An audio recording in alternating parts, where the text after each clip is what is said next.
All right, so I'm not so nervous anymore. All right, so welcome everyone. Thank you very much for having me. Thank you, Marion, We Hustle, and the whole group that put this together. It's amazing to be here, even on a Saturday morning, to be with you guys. So I'm just going to preface this. I talk a lot about sustainability, environmentalism. People think, oh my God, the world's coming to an end. We're all going to come to a fiery halt.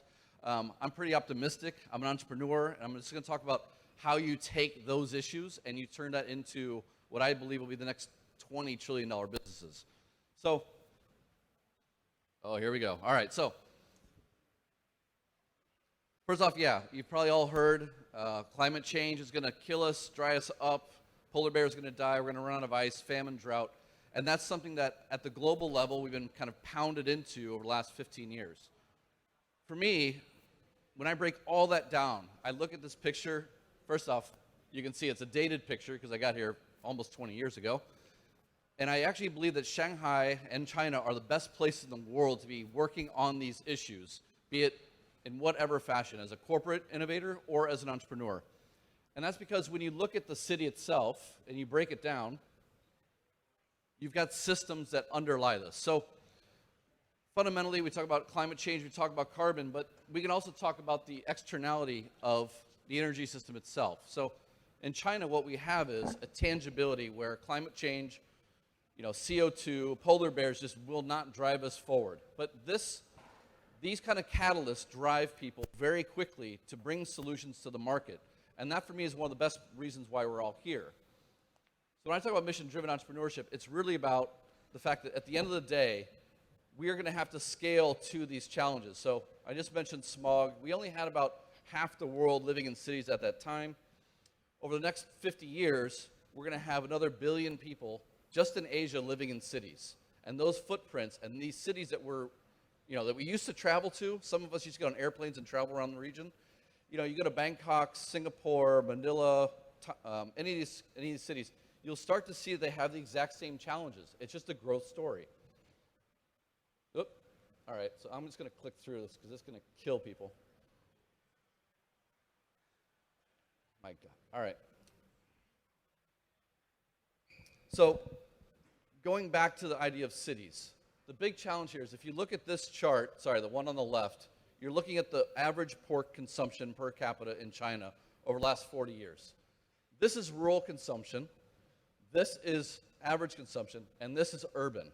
So with every person that comes out of a rural environment, a village environment, a semi-urban environment, into the city itself, their footprint explodes. Now, when I carry that out to how does the system around food, how are we going to feed China over the future? They had to start importing soy about 15 years ago at a level that far exceeds their domestic capacity. Right now, about 80% of China's soy comes from outside. And as an American, we would know that Trump threw a big wrench into that system for China. Brazil benefited greatly. 5 years ago, it was kind of averaged out 30 million from the States, 30 million from Brazil, and then 30 from the rest of the world. And if you just looked at that 30 million tons of soy, that was 60 trillion liters of water that China was importing. So about 150 trillion liters of water a year, China was bringing in through its agriculture just from soy itself. So again, that food system will have to adapt. We're already seeing that. China's actually tried to get off soy. It's tried to go to other areas. It's tried to get off rice to go to potato. Because of the water footprint of the country, it's a big challenge. So what I come back down to is there's going to be a range of solutions whenever you look at these challenges. And I'm going to show some entrepreneurs I've been working with. But at the first part, if I'm looking at food, just focus on that. You're going to have less waste. And you've seen a lot of campaigns in China around food waste from the government, but also from successful entrepreneurs, but also from new platforms being built, be it at the incubation level, already at the app level. They're really looking at how can you waste less? Or how can you stop wasting in the wrong way? How can you turn this into a resource? Oh, the latency. I think they call this laggy online. This is actually from an entrepreneur that's just about 10 miles from here. He takes 50 tons a day from the city itself, and he turns that into compost. The other thing that you're going to see is new processes. So this is the old system just trying to be more efficient. This is going to be the new system trying to transition. This is down in Fujian province. This is where most of your shellfish in China comes from. But this is what it's going to start to look like. When I was in Hong Kong, the last trip I made a couple of years ago, I went to the 15th story of a logistics center, and there was one of the largest seafood processors in Hong Kong. It was about maybe 3 times this size, and they had 10 huge tanks of grouper and shellfish and all kinds of things being raised from fingerling all the way to the market. They never had any water waste go out. They never had any of the challenges that you'd see in an open field. Like, you see what a lot of times, like if you're in Thailand, Vietnam, you see 90% loss rate sometimes because one farm will get sick and then all of them will get it from there on out. But through these systems, what you're seeing is the technology is coming around. They prevent illnesses from making their way through the food chain back to us. And then the other thing you're going to have is new products. I think I've seen some vegan advocates here and some people who are behind the alt protein. Anyone in the startup space has been talking about alt protein. The valuations are insane right now, right? But this market is growing at 40% to 60% in China right now. So we're going to attack this from all different angles. So when I break down, oh, laggy.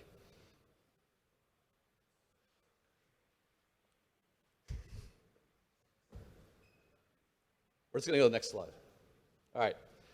If I look at the plethora of problems that the world faces that most people get stuck at, what makes me feel really good at the end of the day is just the fact that you have entrepreneurs and corporate innovators taking these challenges on. Now, all these pictures are from a YouTube channel I've been building, and I've got 100 interviews from other entrepreneurs, because I myself have been working on these challenges, but actually meeting with these entrepreneurs all over Asia, and particularly about half of them in China.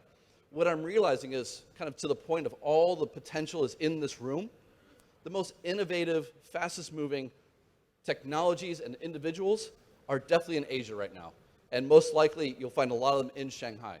Because the challenges here are real. It's like air pollution, it's food quality, it's quality of education. Although in America, I think we're probably the worst. We learned the worst about digital education. But all these things that catalyze us to think, this system is totally fried, we can do something.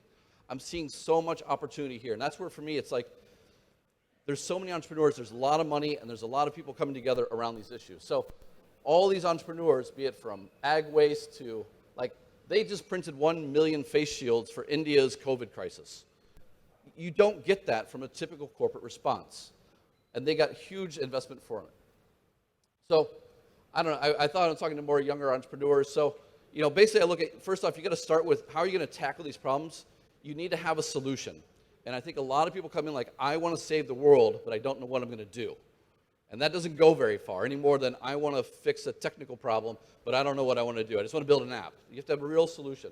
And that's where you need to be focused around food, water, you have to be very focused on that. The second thing is, I think you need to plan for scale.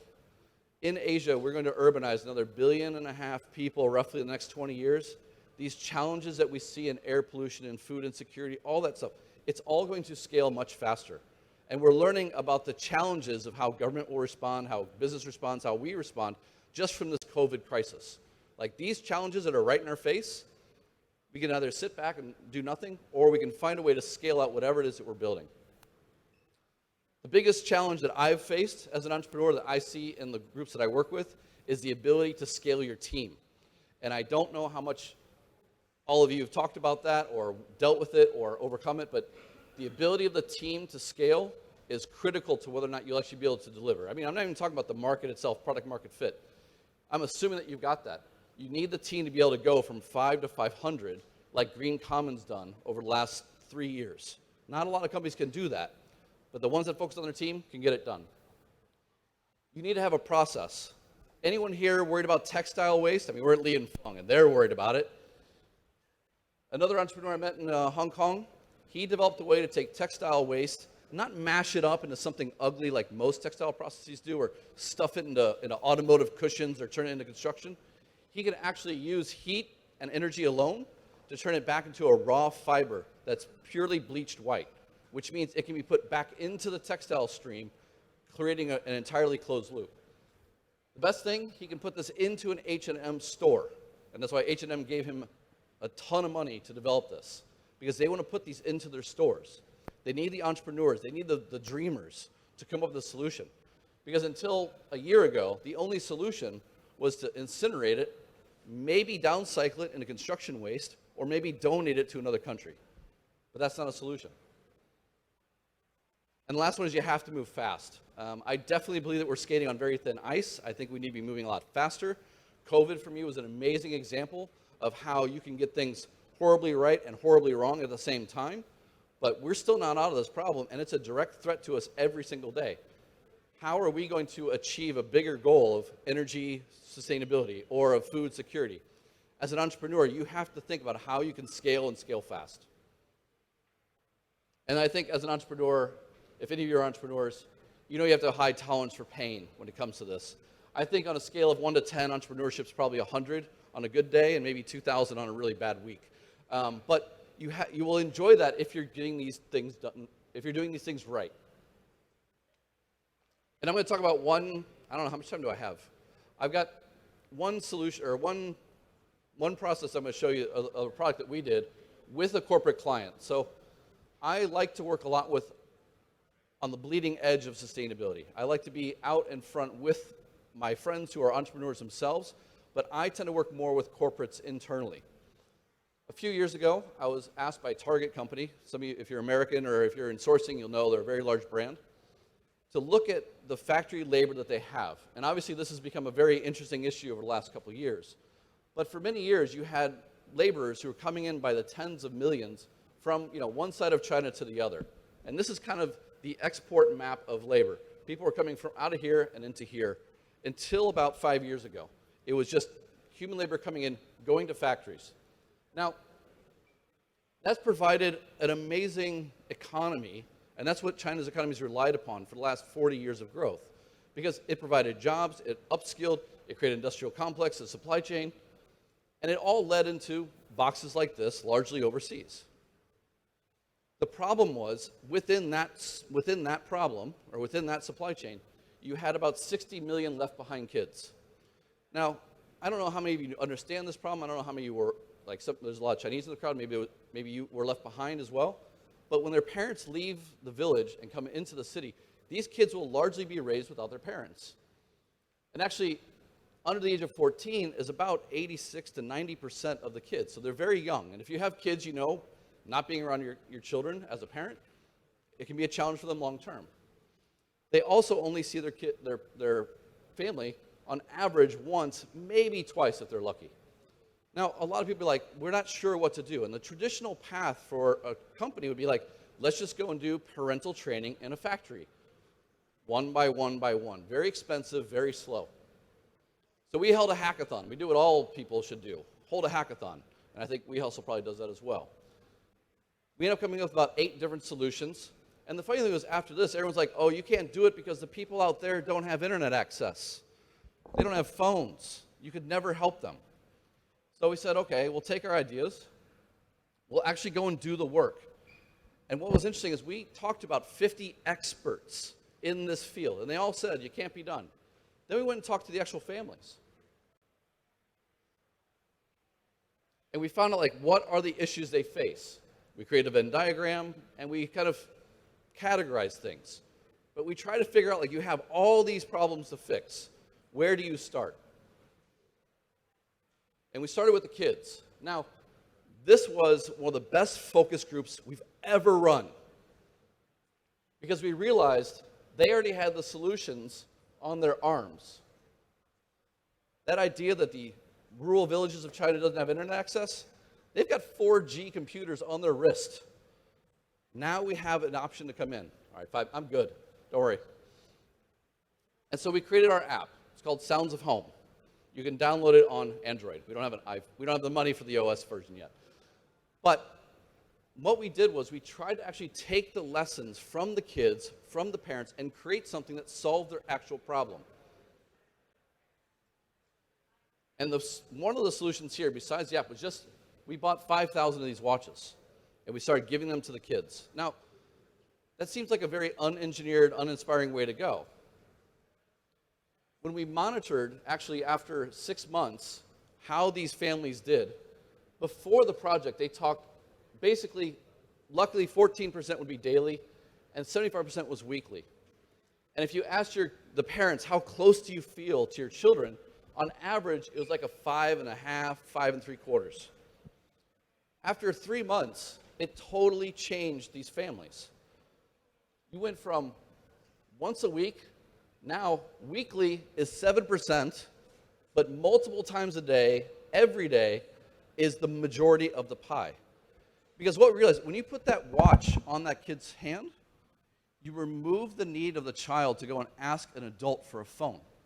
You don't have to ask why going yay, nine. You don't have to ask them. You don't have to ask the school, the administrator, if you can talk to them on a 10-minute watch, because they would not feel comfortable asking adults.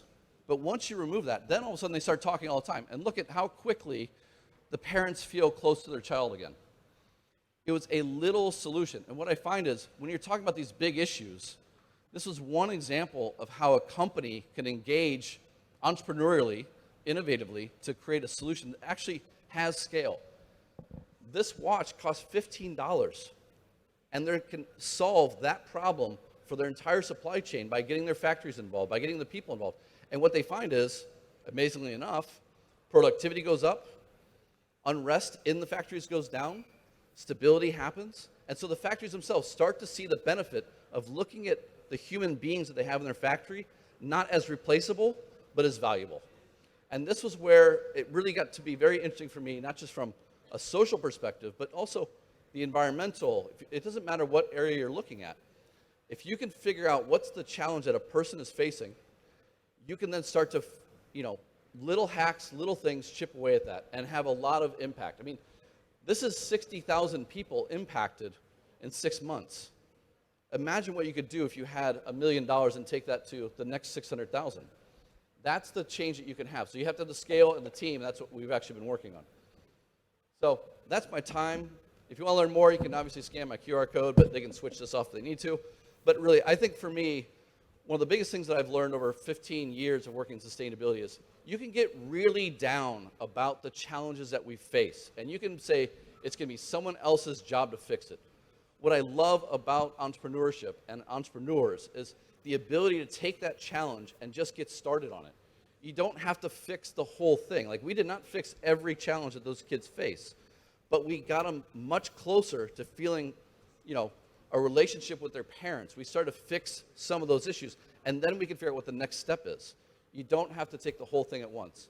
And so for me, that's where it gets really fun. I hope that you guys are having a great day and that you as entrepreneurs are finding your way forward, because it is tough, but man, when it works, it feels so good. Like, I remember the first time I saw those charts, it was amazing.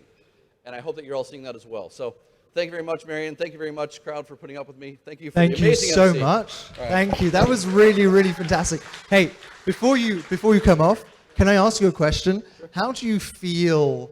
I mean, there are some corporations who really believe it, and some who are going along with the tides. Sure. Do you have any comments about that? About how maybe the next generation of employees or workers or people driving missions inside companies, are they able to change that? Absolutely. And I think actually the interesting thing that I've seen last year is how much this time has forced everyone to kind of revalue a lot of the things they think are important, not important, whatever. And that is coming into the HR picture very quickly. So I work with a lot of big brands who would put up big campaigns, and if you look behind it, you're like, they're not really caring, they're just saying what they need to. Mm-hmm. They're now trying to really figure out how to fix these problems. And it's great because, yes, the environmentalists are big in that. ESG investors are big in that. But the number one driver, I would say right now, is the people who work in the company demanding change, and the people in the company saying they will be the change. So they're like, I have an idea, and they're getting the money for it. So absolutely. Okay, fantastic. That really speaks to, I hope, a brighter future, right? Let's hope. I'm an optimist, so yeah. Okay. Yeah, definitely. All right, thank you so much then. Thank you.